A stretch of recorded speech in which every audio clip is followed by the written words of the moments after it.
You might have heard about people, those died and eventually came back to tell about their experience they had after being declared dead.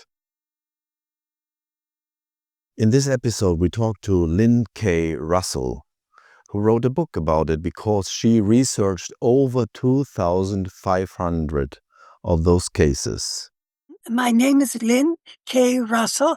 I was interested in death and what happens to people when they die, primarily when I was a little child. And I realized that someday I would die. And that scared me. And so I went to my mother, and my mother was an atheist. And so I went to my mom and asked her what happens when you die.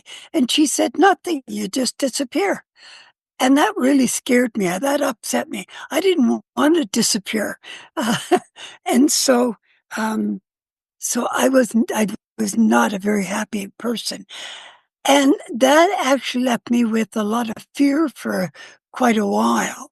And then I started getting interested in different religions and things because I thought, well, maybe they have answers, you know? And so in my mid-teens, actually 70 years, almost 71 years ago, I started researching all the different spiritual kinds of religions and concepts. And it started off because I'm in North America. This is a Judeo-Christian country, and we're going back to the 1950s. So at that time, there wasn't any of this open-minded spiritual kind of thinking. I started with Christianity, and then I branched out to Judaism and things like that. And I just kept going and then I also looked at the different sects of the different groups and how they differ from one another and what's the base of all of this. I never found out my answer.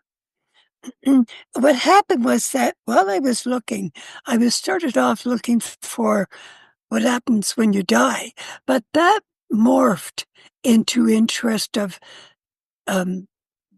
just religions in general and how did they begin and how did they evolve to where they are today. And so those were the things that I concentrated on. And then when the New Age kind of thinking, I'm not a New Age, by the way, but the open-minded concepts of spirituality became more popular and open. I was right there. That was perfect for me. And so I was able, and because I didn't have any preconceived notions of what this was all about, I was able to be free to just investigate as much as I wanted. And so that was excellent. I see myself as a reporter rather than I try very hard not to put anything of my own in there when I'm talking, because I know that I'm not there yet. Yeah, I have a lot, and I think I have as much as I can get for this lifetime, and maybe next lifetime I'll be a Zen Buddhist. I had two significant experiences, spiritually significant. And the first one was that I was doing the dishes in the kitchen and I had a window above my sink and I was not even thinking about anything. And I looked out the window and there was an apple tree out there. And I literally, it was like my consciousness or my awareness was completely taken over and I became the tree. I was the tree and the tree was me. And there was literally no separation at all. And then I became every kind of life form that I could possibly think of, that I was it and it was me. And so that was fascinating. And that's all it was. That was the end of it. And it might have lasted 30 seconds or less even. I don't have any idea how much time. But it was very interesting, and I was very pleased. I thought, oh, that's cool. And that was the end of that. Well, then a few days later, I had another experience. And this time I was in the hall washing fingerprints off the hall walls. And all of a sudden, again, was as if I wasn't there anymore. And my consciousness was being taken over. And I saw an atom with the nuclei and the electrons going around, and then that expanded to our galaxy, our solar system, and the sun and the planets going around that, and then that expanded to our galaxy and the central and and so it was like from the micro to the macro universe. And while I was getting these visions, I was getting a message, and the message said that this didn't just happen, that there was intelligence and order and planning behind all of this. And that was cool. I believe that sounded about right. But then I had another message that I didn't like. That was the end of the experience because I shoved it away. Was that my being was intricately connected to the operation of the universe. Well, I'm a speck of dust when it comes to the universe. So that was like, whoa, too much. And that scared me.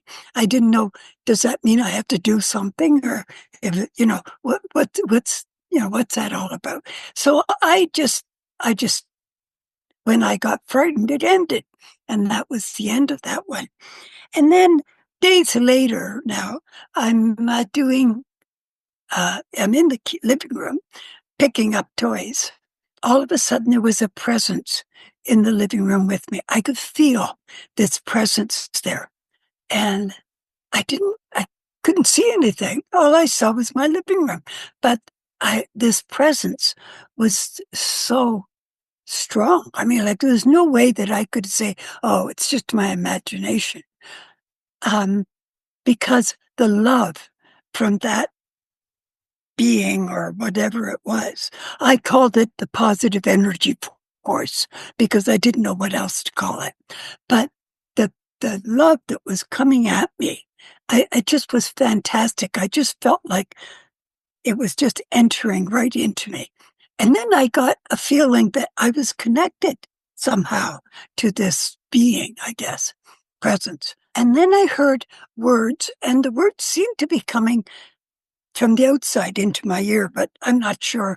Anyway, the words said, "This is where you came from, and this is where you will return."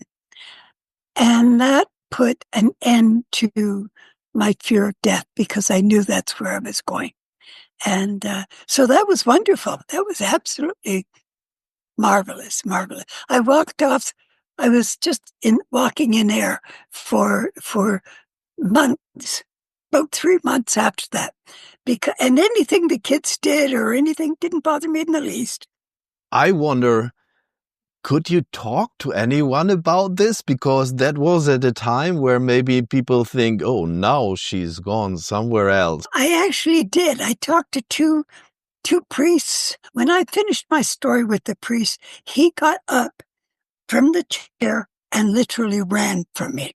I kept saying, wait a minute. And he just kept going. He was not going to, I don't understand whether he thought I was of the devil or whether he thought I said something that connected with him.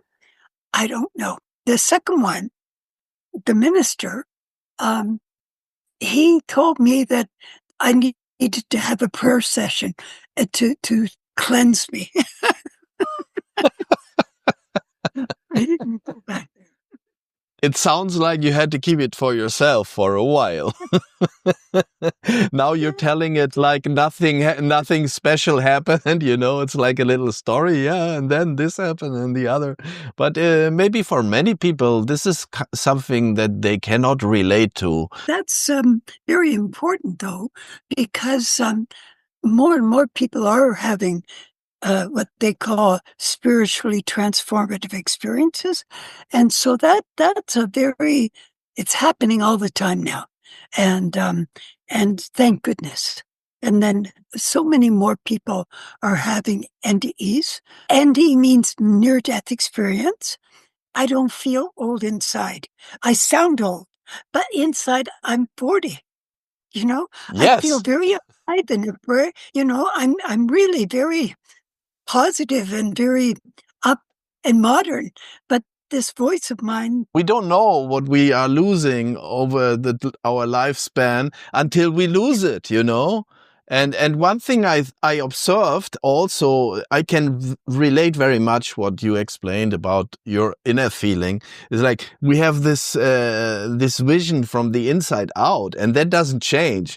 It's like I'm a little boy, I'm a kid, I'm still looking from the inside out. If I don't look at a mirror, there's not a problem. If I look at the mirror, I might think, wow, I don't know. Who's that? No, this question is always there, but. I have a children's book that I've written, and that's in there, is that part of you that never changes is connected to everything. It's called Worpple, and it's about a boy who's 13 and he's starting to get into trouble, He's angry about things and he's being bullied and so he's pretty down on the world. By accident, through a homework assignment, he winds up in another dimension called Warp. While he's in Worpple, he meets these wonderful, warm, fuzzy creatures, learns all kinds of life lessons. And so the lessons he learns are that anger comes back at you. Matter of fact, I talk about all emotions build on themselves. Whatever the emotion you feel, it builds on itself. I talk about that we are all one, or we're all connected. Another thing I talk about is that kindness and caring are contagious and should be, the more we do it, the better it will be. And the better we feel about ourselves inside, that love is the greatest power in the universe. That's what the book is about. Yeah. My favorite of the ones I've written, by the way. When you hear NDE, it means near-death experience. So maybe you can tell us the story, how you got connected with people telling about their near-death experiences. When I retired, I decided I was going to be an author, and I had a book that I wanted to write. And the lady in the book, the main character, was OBing, which is out of body. She went out of body, like astral projecting. And it was spontaneous. She didn't have any control. And so I had her doing things I wasn't sure that actually could happen. And so I went online to do a little research to find out whether people who left that had OBEs or out-of-body experiences could do the things that I was having them do. But I never did find out the answer, by the way. But while I was on the line, I came across OBE, but then it turned out that it was the OBEs were on a site called NDERF, which is Near-Death Experience Research Foundation. I mean, that was just perfect for me. There was a chat line there, and I was on the chat line. Dr. Jeffrey Long, who owns the site, was asking for someone to volunteer to do research for him. So I had just recently retired. I had lots of time, so I said, yeah, I'll do that. Actually, 20 years ago, this summer, I did the research for him. And what the research was is that people send in all kinds of their near-death experiences, the experiences they had. So people would send in their stories, and then there was a huge questionnaire, and I do mean huge. So I would tear the questionnaire apart. How many people did this, and how many people did that, and how many people saw the light or went through a tunnel or that kind of thing. While I was doing that, after I'd read a few hundred NDEs, I was pretty bored because I knew what was coming. But what I was seeing deeper, more spiritual. I told you that I was searching for truth, whatever that is, and I was finding information that I didn't realize. And so that's why it was just beautiful. And so that's what kept me going. And after the research was finished with Dr. Long, I just kept going. I kept reading and reading and reading. Because I wanted to learn more and more and more. I couldn't get enough. And they were answering all my questions. And so it was a wonderful journey, just a wonderful, wonderful journey. And when I started the research, I had no interest in writing about it. But because it was so fantastic and I learned so much, I wrote a book, and I'm just finishing editing it, but it's online, but it's unedited online. And it's called Beyond NDEs. And so what is an NDE? An NDE is when a person has an accident or an operation, heart attack, whatever, and they die. So there are things that happen that are the same over and over and over that so many people have. Maybe not everybody have the exact same, but so many people do. It just can't be people making it up. They have these experiences and they learn so much. They have what's called a life review. They look at their life from the time they were born until they die. The emphasis of that is to look at how they were with other people. How did they treat others? And so that's the most important part of that. There are all kinds of things that happen. People go through tunnels usually, but they also find themselves in what they call a void, which is a blackness, and then they see a speck of light in the ahead of them, and it gets bigger and bigger and bigger until they're wherever they're going to go to. And sometimes they'll have a white light that is right there when they leave their body. That doesn't happen very often. Usually, what happens it's their guides are there waiting for them, or they're by themselves. And so anyway, and they learn all kinds of things about how they treated others. And what happens during the life review is they actually become the other person and feel everything that other person felt, both negative and positive.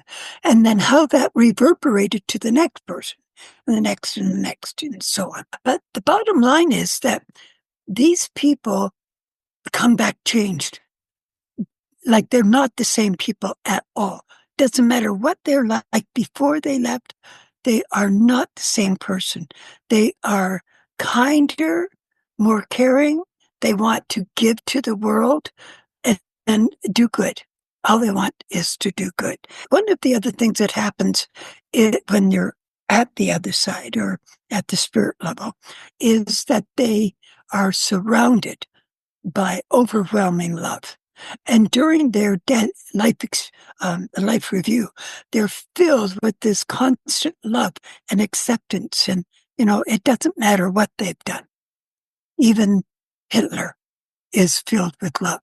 It doesn't matter because they're all soul. And souls are very, very, very special. They're connected. And so that's a quick overview. Now, how do we know that people actually die? Okay, so besides the point that they have so many similar experiences that they've never connected with each other, they didn't even know about each other, and all these marvelous experiences are happening. So that's one of the things. The other experience, the other thing is that they come back with information they could not possibly have. They couldn't possibly know about. And there'd be people that they met. And for example, one of the stories or one of the people that I researched, saw two boys while she was on the other side. And she just saw them. That was all. And then later on, when she came back, they came back to her and they told her that they had been in an accident, a car accident, and that where they were, that where the accident was, everything about it. So she went online and searched for it, and there it was. Now, how did she know that? They know information about people that they've never met before, relatives, like a great grandfather or grandparent, or even a parent that died before they were born, or they were way too young to remember. And they'll meet the parent and come back with information. And so that's one of the big ways. The other way is that they also, as I say, come back very, very, very changed. They're so different. And it isn't an act. They can't possibly hold an act that long. It turns their life around. Most of them, not every single one, but 90% come back with some kind of psychic ability. It can be knowing what's going to happen in the future, clairvoyance. There's such a huge range. They can hear other people's thoughts, some of them, and they hate it. They don't want that because it's very, very difficult to be out in the world when you're hearing what other people are thinking. So they often will go grocery shopping in the middle of the night so that there's hardly anybody around. They try to avoid large crowds, And sometimes people will ask for it to be removed. They just don't want it. It's too much. It's overbearing, this psychic ability. And so, yeah, they that's part of it too. So now, when I ask you what is spirituality, what would be your answer? It's seeking, it's looking, and it's looking for truth or whatever it is that people are looking for. The difference is that between spirituality and religion is the dogma. There is no dogma with spirituality because there's no connection to any church or any philosophy or anything. It's just, pretty open-minded and open, and that has caused some problems because sometimes people come up with thinking and then spread it, and it's off the wall. It's completely wrong. And when I say wrong, forgive me, but it's part of their seeking.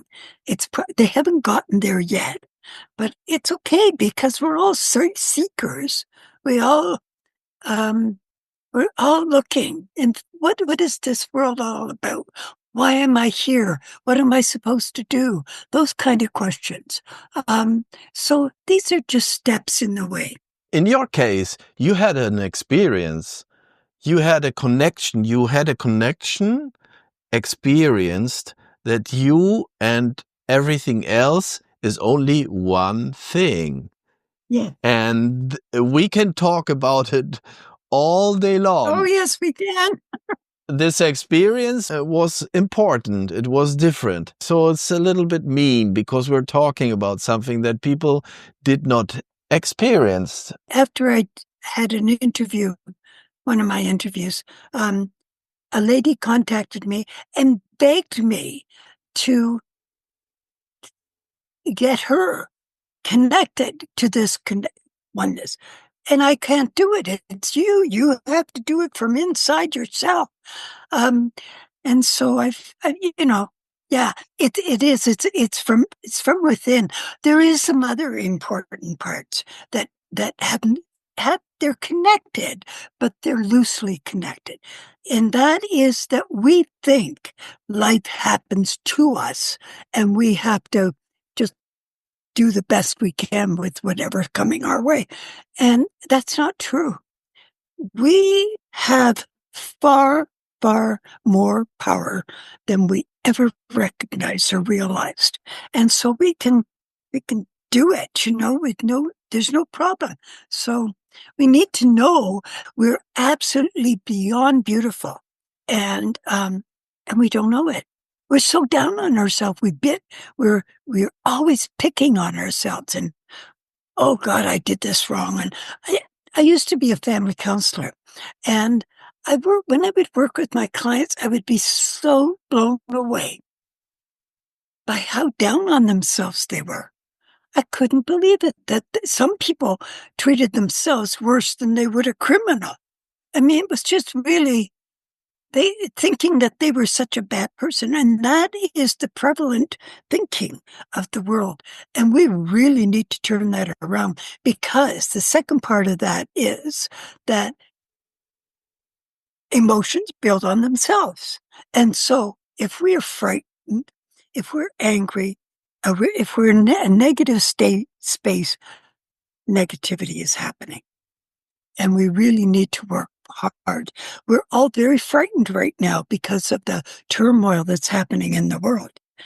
But I'm telling people, don't pay attention to that. It's happening. There's the wars, the unfair wars, the horrible things that are happening. It's okay. What you need to pay attention to is the reaction. Don't pay attention to how people are reacting, because that is what is coming. People's reactions. This isn't going to last. It's a step in the development. But and the other thing is that we are all souls, and there is no death. And so when a person dies, they don't die, they don't disappear, they don't stop being. They just go back to where they belong. They go home. It's from where they came. And so that is what people need to understand, that when I say it's these wars and it's okay, it's because the people who are dying and having these horrible experiences are, they're not dead. They aren't dead. There is no death. And so, and they're still connected to the oneness no matter what. And that's another thing that I should mention, is the people who die, when you die, say, for example, you had an issue with somebody else, it doesn't matter. It's gone. Once a person, they go over onto the other side and they have their life review and they do all this stuff, the learning that they gain, it's all gone. Any pain, any anger, all that is literally gone. All they can feel is love. And even their worst enemy, they love more than we can ever talk about. It's true. It's very hard to grasp. Yeah, many people have this, they have this great doubt. Why is there war? Why is God not interfering? And yeah. The war has nothing to do with God. The war is humans. Human decisions, choices, attitudes, outlooks. All comes back to thought. Have you ever stopped to think that every single thing where you are in your life originally came from thought? It's true. It came from your thinking and the way you see things and your outlook. Yeah. What you think you deserve. Yeah, it seems like we are responsible for our own life. Maybe we don't want to be, but there's happening something. I mean, there's this idea that we have soul contracts. Did you hear something about that in your studies? Yes. Yes. Well, that actually is true. The soul does make a contract. And that's, what we have to, there's levels to our purpose, and people often ask, what is my purpose? And the answer to that is at different levels. And one of them is that we come here for source, for the creation, the creator. We come here for that, whatever name you call it. to give back, because our lives give back to Source. And so that's one of the big reasons why we're here. And so we're supposed to just love and live and live and just don't get so heavy and so deep. But of course, right now, how can you not? Right? I mean, like, the world is in a turmoil, so it makes sense that people will. But anyway, the other part of that purpose is, as you said, the contract. And so what happens with the contract is that we make a contract, and what we do is our souls decide the goal that we're going to accomplish in this lifetime. Then it decides elements of this lifetime that will guide us in that direction. And so you have events and people around you that you've chosen that will help you to come to the person that will be, in your future, will be more interested in a certain direction. Okay. And so some people are interested in cosmology, and other people are interested in nursing, and other people are artists and athletics, and I mean, it's, but that was guided, before we came here. So that is part of the contract. However, there are people who just say, "I don't want to do it." It's not written in stone. We have 100% free will. 100%. We can choose. And so if we say we don't want to do it, we don't. Okay. And there is reincarnation. So we just have to come back in another life and do it again. Keep trying. And if we decide 5 lives, that's the way it is. So if we say, no, I don't want to do it, I will go surfing, then that thing is undone. So it just stays there on the shelf until our next life, right? So we cannot skip the task that is planned. Is that right? Yeah. I say, it's a contract that cannot be broken. Wow. I'm a lawyer. Let me interfere. The goal that we choose for ourselves is not only good for the world, it's always betterment of the world is one of the things. But the other part is that it's also betterment of us. And so it's part of our learning and growing and developing and growing back to the source. Yes, there's nothing lost in this world. And let's go back to one important thing, because maybe we can talk just a little bit more about this idea of unconditional love, which is something that we actually should practice towards others. But what many people might miss is that we also should practice it with ourselves. Maybe you can talk a little bit about that. Yes, absolutely. Yeah, I don't know how to help people to understand they are so magnificent. Okay, just put it this way. Okay, so let's do a little daydreaming here. So we have this entity that we call God or Allah or whatever other name, but and so we have this entity that I call Source, or the power, the positive energy force, and one of the things about this, and because many, I would say a high percentage of people connect to that source when they're on the other side, and have conversations and with the source. We have this being that is in nothingness, absolute nothing there. How would that being know it was?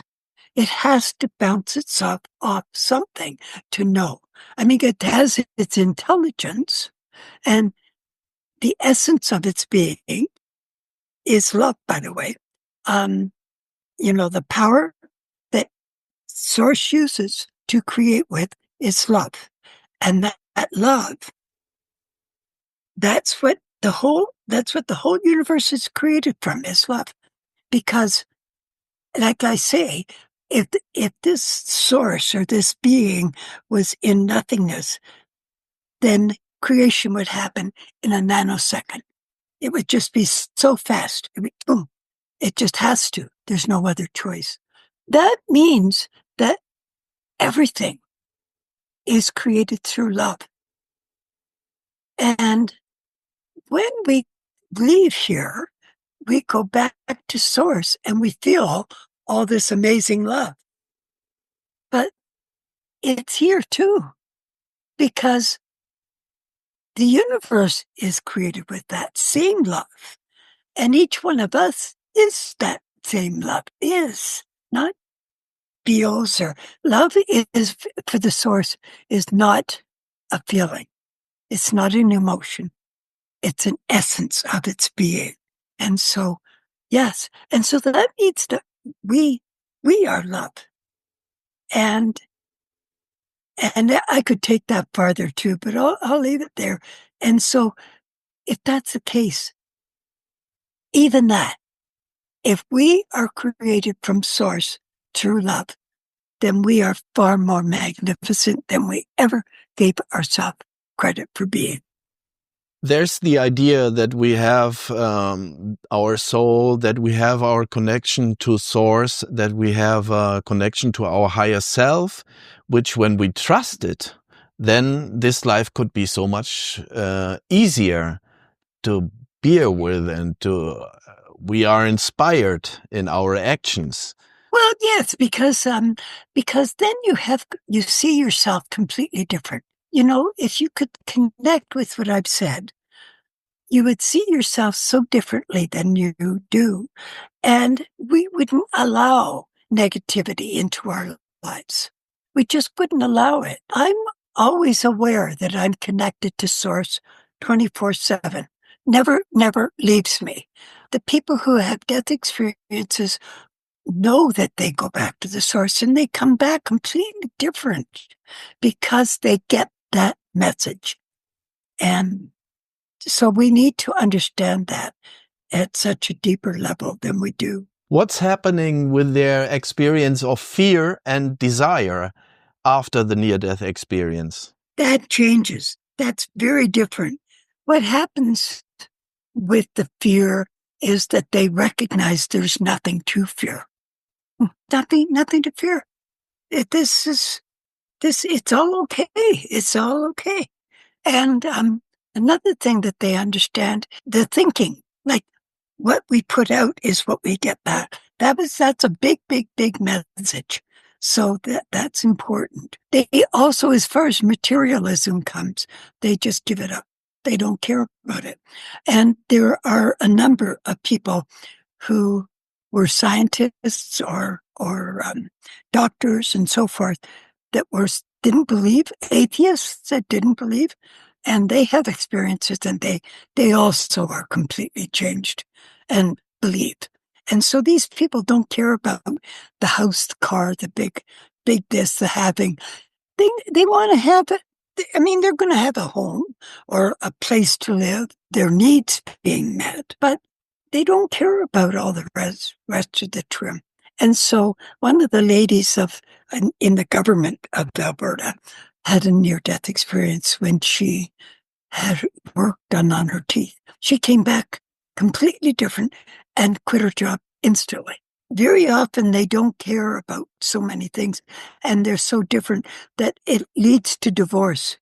Their spouse is saying, it's the same person they were, and they want those things, or they want a better life, or they want a different person. They don't like this person. Sometimes when you connect with truth, it's a little bit mean because you have all these ideas, these thoughts in your head, and you say like, oh, I want this, I want that, I want the other, and it's not what you really need. Truth comes into your face and tells you, no, this is not for you. This is what you need. Then people feel a little bit disappointed. If we just thought we are we are source. We are created in love. We cannot not be love.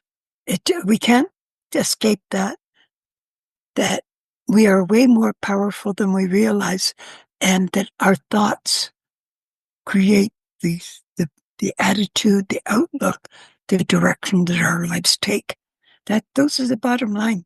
Tell me about the difference between these near-death experiences. There's different types. Yeah, and that's unfortunate that it's called near-death. There are some people who leave their body, and say, for example, during an operation, they watch the operation, they see what's happening, and then they enter back into their body. And the same with people who have heart attacks, and they stay at this physical level, basically. If they don't leave here and go to the other level and have that, then I think that that's an OBE. That's not a near-death experience, although that gets mixed up.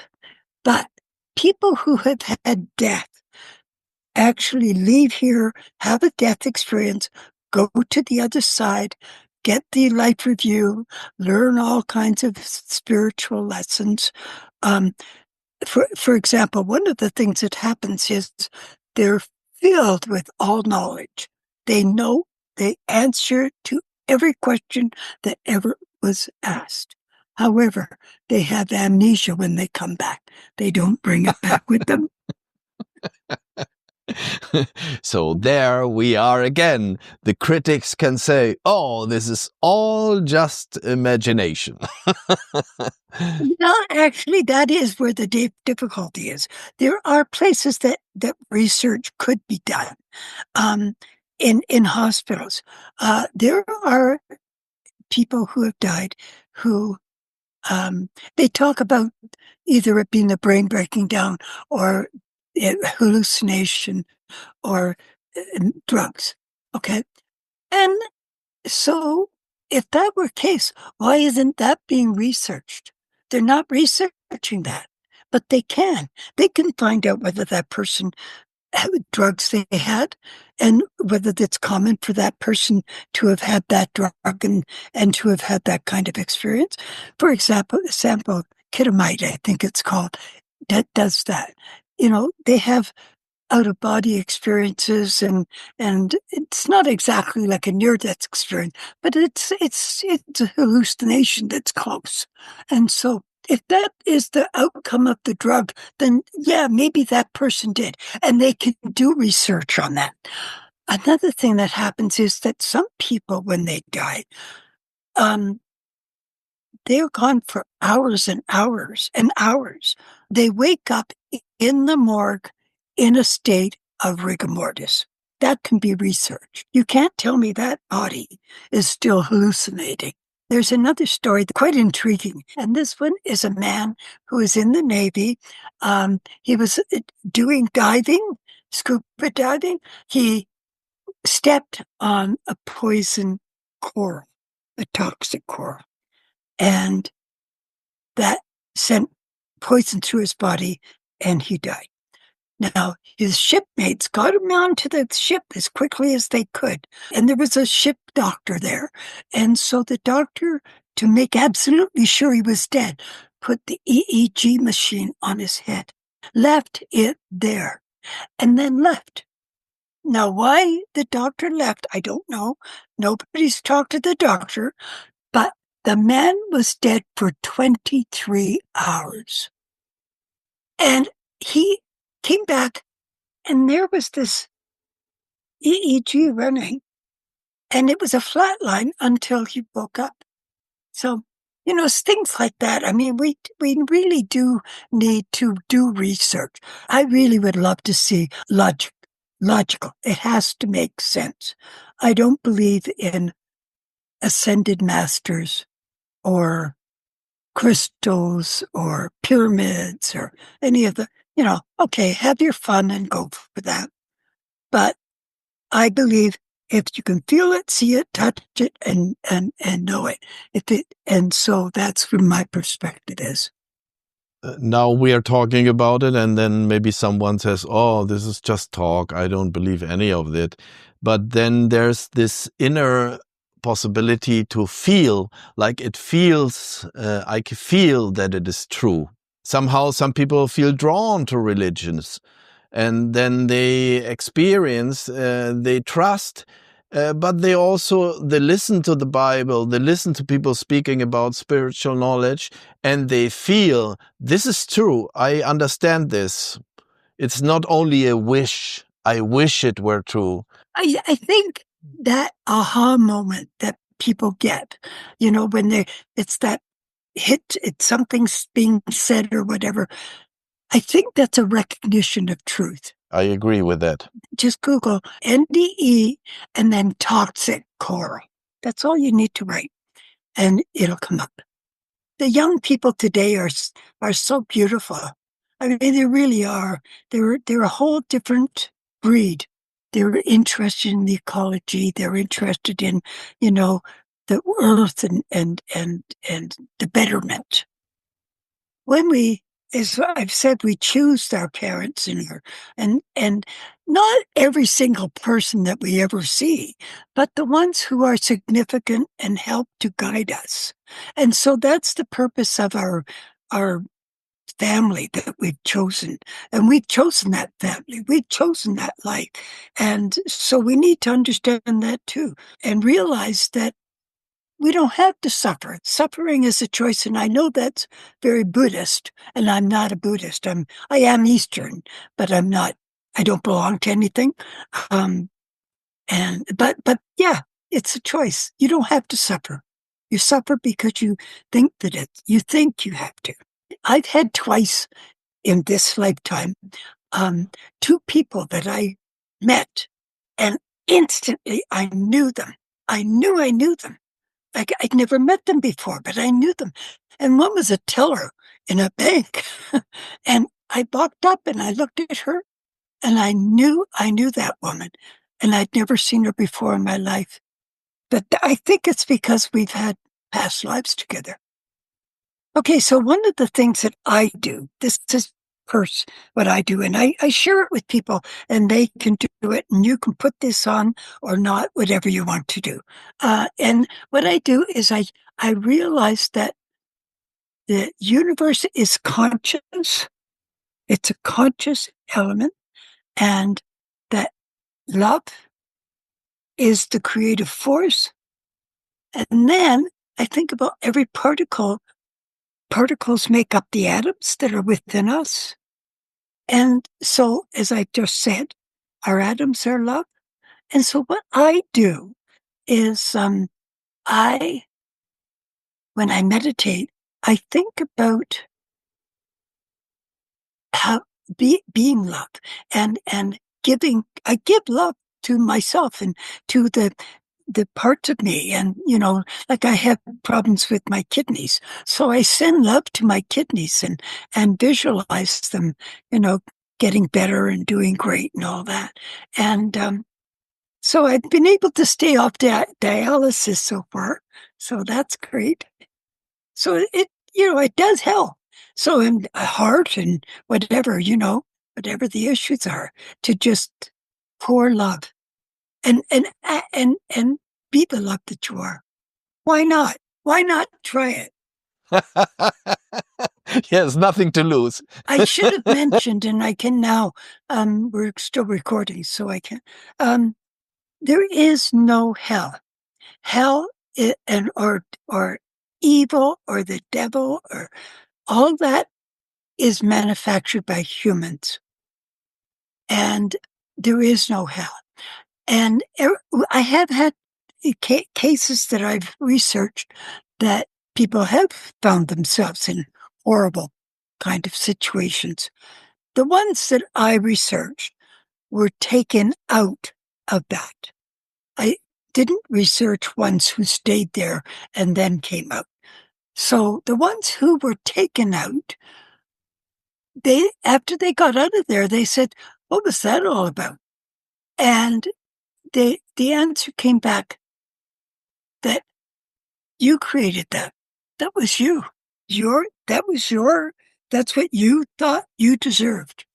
So they went to hell. They had the experience of a kind of a hell situation on the other side, being dead. And then someone came to them and told them, okay, turn around and come with me. And then you go somewhere it's much nicer. And then they explained to them, look, where you have been now, that was hell, but it was created by you. Yeah, yeah. That whole thing was our doing. Yeah. Okay. The one other thing is suicide. And I just want to mention that never do you get out of whatever it is you're trying to get out of. There is no oblivion. You will wind up with a death experience, and you will. And there's three things that happen. One of them doesn't happen a lot, but it happens, and that is that. First of all, if your body is in still good condition and you can still continue living, like poison or drugs, overdoses, then you're sent back. And so you have to face whatever it is that you try to get away from. Now, I want you to know, I should mention before I go on, that there is no punishment, no judgment. They get the same love and unconditional love and acceptance that every other soul has. So it doesn't matter. Yeah, so the next choice is that they can stay at the spirit level, and they are put in a place where they have to go over and over and over the issue that brought them to suicide. And they have to think it out over and over and over again until they come to a solution that does not include suicide. And then the third is they have reincarnation. They can come back and relive a life that has all the same elements, and they wind up with the exact same problem, because the bottom line is you don't get out of whatever it is that you're trying to avoid. So we have to accept. So now we can relax. Sure. Yeah. Trust yourself. Love yourself. That's the number one. Trust and love yourself, because, as I say, you're so beautiful. You just don't realize. And you need to connect with that. And you need to know that you are love. You are love. Not feel love and not, and every cell in your body is love. So how can you not be? Yeah.